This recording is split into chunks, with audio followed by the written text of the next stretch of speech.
latim plural de quando em quando quase não há quantidade que se medir, qualidade que se expressar.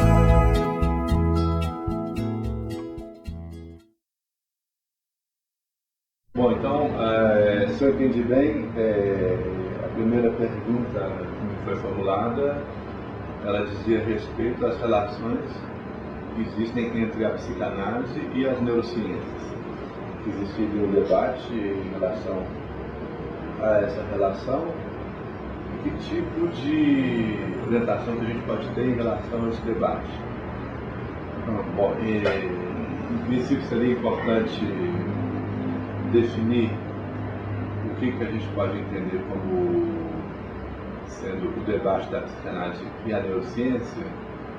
porque talvez não seja necessariamente um debate. A gente pode ter uma visão separada, uma visão conjugada ou uma visão conflitante. Mas o ponto que diz respeito ao problema da neurociência é que seja como for, seja qual for a posição que a psicanálise adota em relação a ela, a psicanálise já não pode mais passar ao lado da questão da neurociência. Ou seja, existe todo um problema epistemológico que envolve dimensões políticas, que envolve a questão de financiamento, que envolve o fato de que nos Estados Unidos, que é vamos dizer, o país onde a pesquisa é mais bem financiado no mundo, existe todo um programa aberto em relação a isso, e que a gente, enquanto psicanalista, adotar uma posição crítica em relação à neurociência pode não ser uma via muito fecunda, pode ser uma via que coloque a gente fora do movimento de alguma coisa que esteja acontecendo agora. E nisso que está acontecendo agora, que está em questão no campo da neurociência, um ponto que é importante de se tocar é que a neurociência ela é uma ciência em que inclusive pode ser considerada trivialmente falando como qualquer outra. Você pode ter uma endócrino-ciência, você pode ter uma neurociência, você pode ter uma cardiociência, você pode ter vários tipos de objetos que definem a sua abordagem científica. Não há nada de questionável em querer fazer do cérebro, em querer fazer dos processos cognitivos objeto de uma pesquisa empírica, objeto de uma pesquisa que visa encontrar determinados empíricos desses processos. Eu acho que não está exatamente aí colocado o problema. O problema sobre o qual, o problema que de fato aparece, sobre o qual a psicanálise e talvez eventualmente outras correntes do pensamento deveriam intervir, é relativo ao fato de que se queira não pensar o funcionamento cerebral a partir de hipóteses empíricas, mas que se queira reduzir o mental ao dado biológico. Que aqui nós vamos estar às voltas não somente com uma questão de coerência epistemológica, com uma questão de uso de uma prática discursiva. Acho que a questão ela é diferente, porque quando você reduz o mental ao biológico, aí você estaria colocando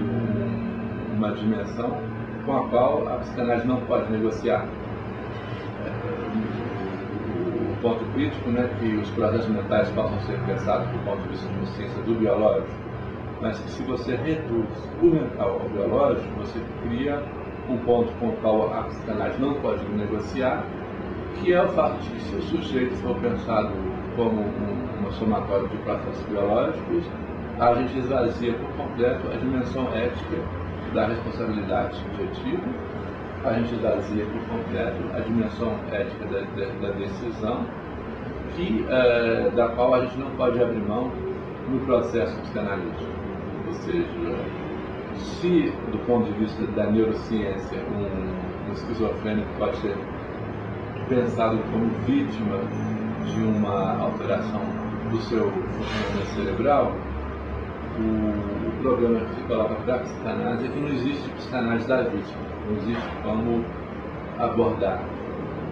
por via da psicanálise, o sujeito vitimizado. A gente pode até considerar que ele sofra de algum tipo de alteração relativa ao funcionamento de certos processos, mas que ainda assim, seja qual for o determinismo gerado por esses processos, ainda assim haveria um ponto de fuga, um ponto de decisão em relação ao qual o sujeito pode e deve responder. Então, do ponto de vista dessa relação da psicanálise com a neurociência, eu acho que ela tem que entrar nesse debate, acho que ela tem que, inclusive, estudar neurociência,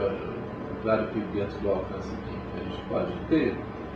É claro que exposar um paradigma dá muito trabalho, mas eu acho muito interessante que o professor François Sermet esteja às voltas com isso, que ele esteja fazendo um trabalho de pesquisa no campo da neurociência, em parceria com um neurocientista, com o Dr. Magistretti, porque eu acho que esse encaminhamento que ele está dando a esse problema o aproxima muito de uma perspectiva que é eminentemente freudiana. A gente sabe que Freud tentou abordar o psiquismo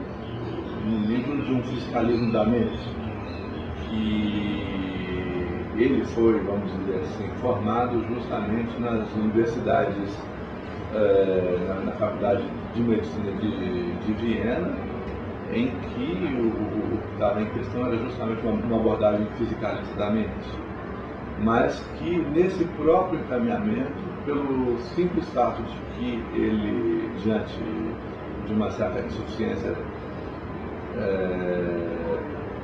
vamos dizer, contingente da sua época, ele se viu obrigado a ouvir os seus pacientes, e ao ouvi-los ele vai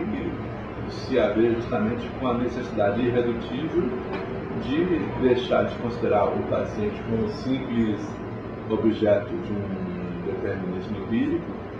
e vai ser conduzido a pensar o paciente como sujeito, vamos dizer, responsável pelo seu próprio processo terapêutico. Em relação a essa discussão, existe um artigo do professor Dravin muito interessante, que é uma crítica em que ele faz justamente dessa abordagem neurocientífica e a sua relação com a psicanálise. Bom, a questão seguinte é o que a psicanálise tem a ver com a ciência. É uma questão que pode ser respondida sobre vários aspectos, talvez eu vá ter que eleger algum deles. Mas o ponto que me parece mais, vamos dizer, fundamental em relação a essa questão é o fato de que a gente sabe que a psicanálise esposou o discurso da ciência. A gente sabe que o próprio Lacan vai dizer que se Freud não tivesse sido médico, a psicanálise não teria existido, porque era necessário, para que a psicanálise existisse, que ela fosse, vamos dizer, de certa maneira, constituída por um representante clássico do discurso da ciência. E o representante clássico do discurso da ciência, do ponto de vista da psicopatologia, naquele período era ainda o médico.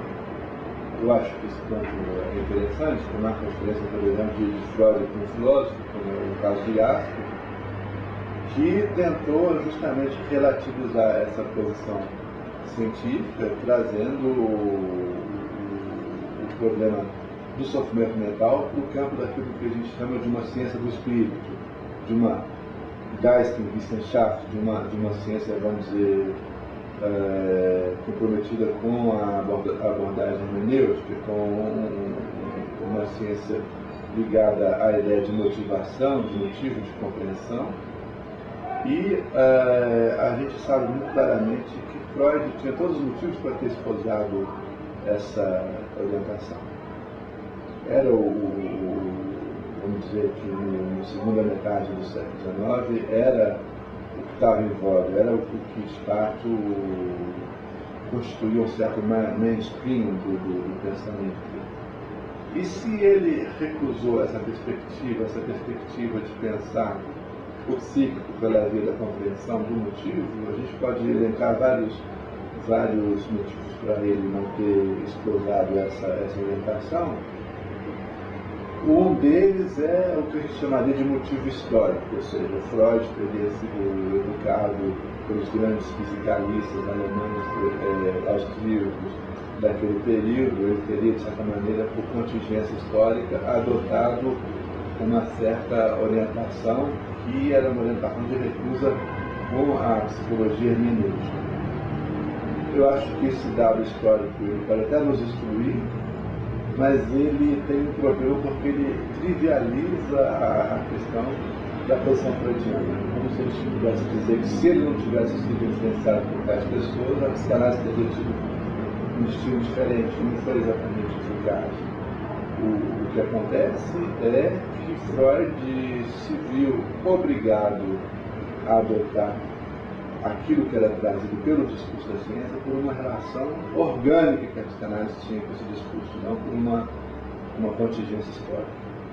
E se a gente quiser resumir esse ponto, a gente pode dizer que, em primeiro lugar, a psicanálise ela não poderia adotar a posição de uma hermenêutica, de uma fenomenologia compreensiva,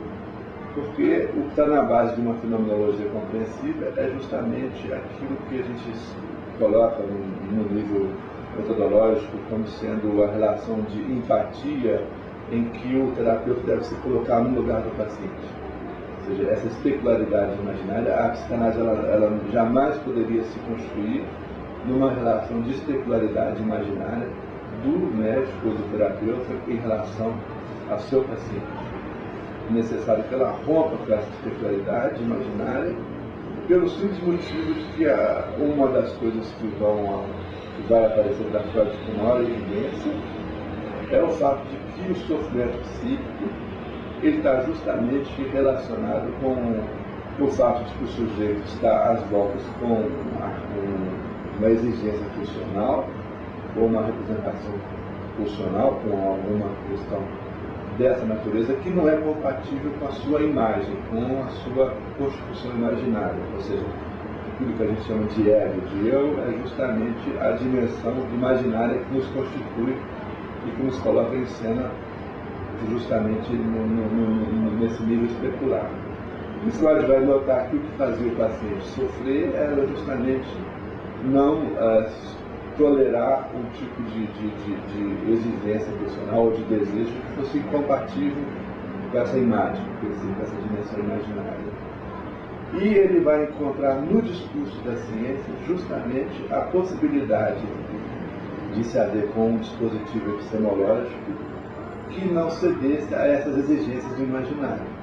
A gente sabe que o discurso da ciência moderna ele tem como ponto radical da sua intervenção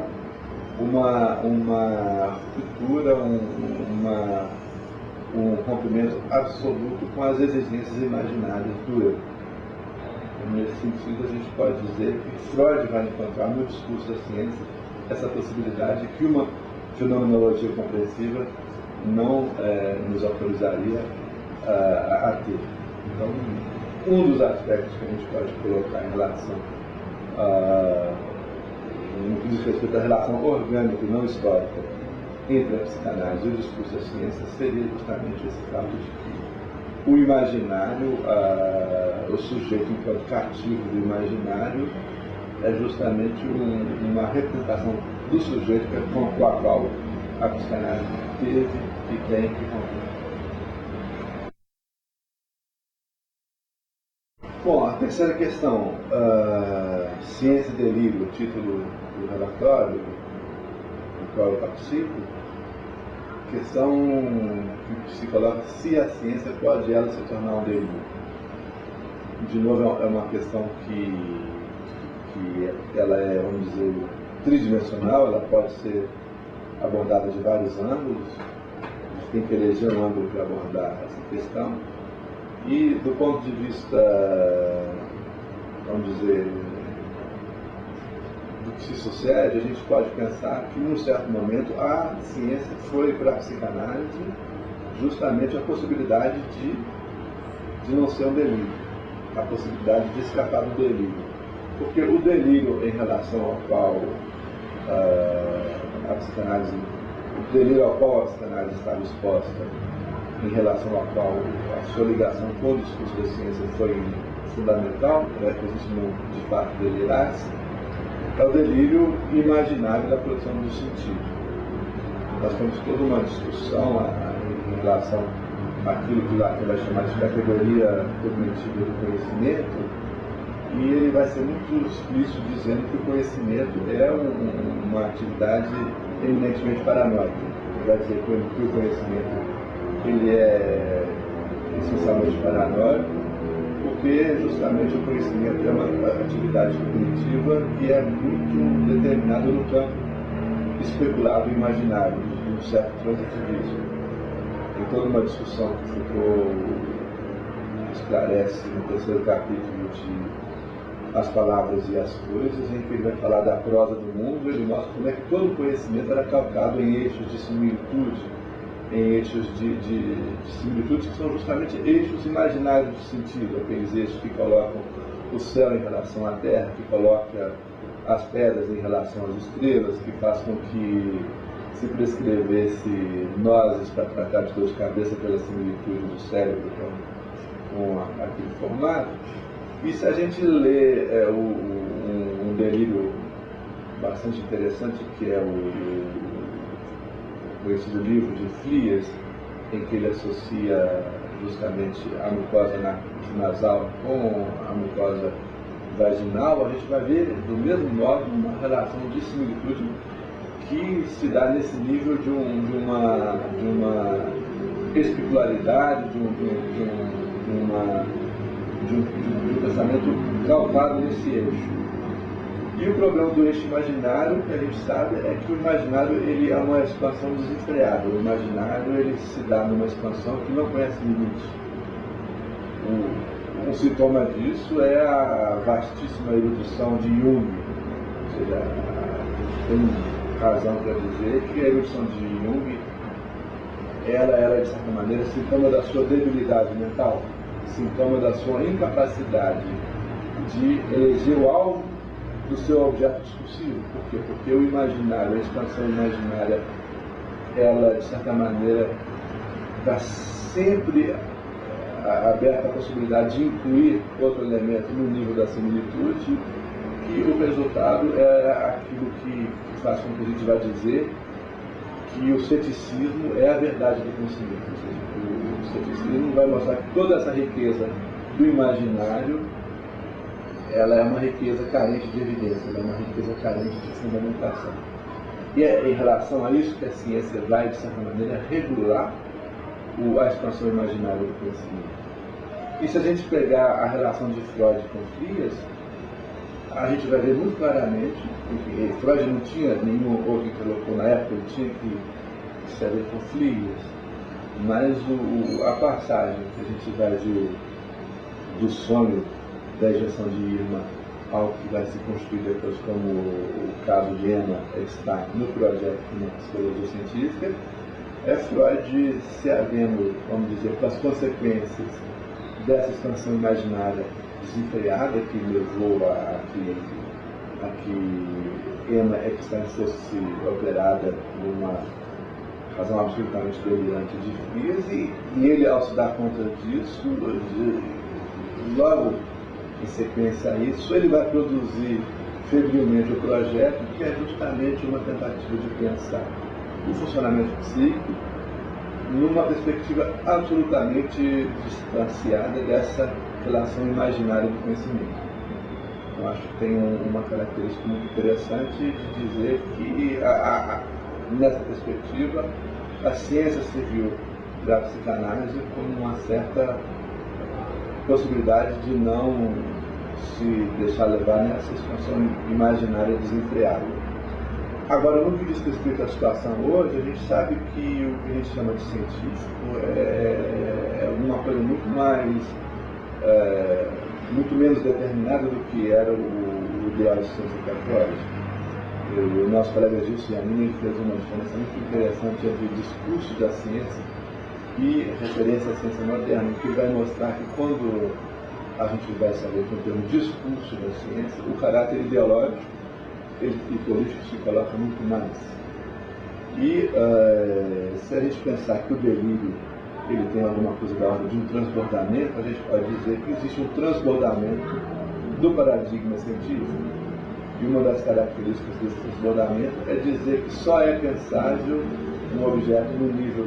vamos dizer, da sua naturalização, da sua colocação como sendo o objeto ao qual a ciência descreve, e que não existe nenhuma outra maneira de pensar fora disso, ou seja, não tem como sair do sistema da ciência para dizer do objeto sobre o qual a ciência tenta se haver. Eu acho que a gente pode dizer que existe uma relação, uma espécie de delírio científico dessa natureza, uma tentativa de reduzir o seu objeto a essas propriedades físico-químicas, que leva, por exemplo, de novo ao que nós falamos, né, em que um paciente com depressão ele deixa de pensar o seu mal-estar em relação à posição que ele adota em relação ao modo dele de estar no mundo, para se colocar como, vamos dizer, determinado por uma alteração serotoninérgica. Bom, toda a questão é como que a gente vai pensar essa posição do paciente, como que a gente vai pensar a sua responsabilidade sem cair num discurso hermenêutico. Eu acho que essa que é a questão desse congresso. Eu acho que essa que é a questão dessa nossa jornada. Eu acho que é esse ponto que eu acho interessante de aparecer. E eu acho que é nesse sentido que justamente o livro de François Sermet e de Magistrat, intitulado Achar que se observou a cada um seu cérebro, ele traz para a gente algo de fundamental, que é a possibilidade de pensar o mental, de pensar a questão da decisão, de pensar a questão da responsabilidade subjetiva, sem passar ao largo do discurso da ciência e sem, vamos dizer, exposar novamente o que seria a perspectiva que a gente chamaria de imaginária do discurso de uma fenomenologia compreensível, de uma psicologia hermenêutica. Acho que seria esse o dado fundamental que eu gostaria de convidar ao debate para essa jornada.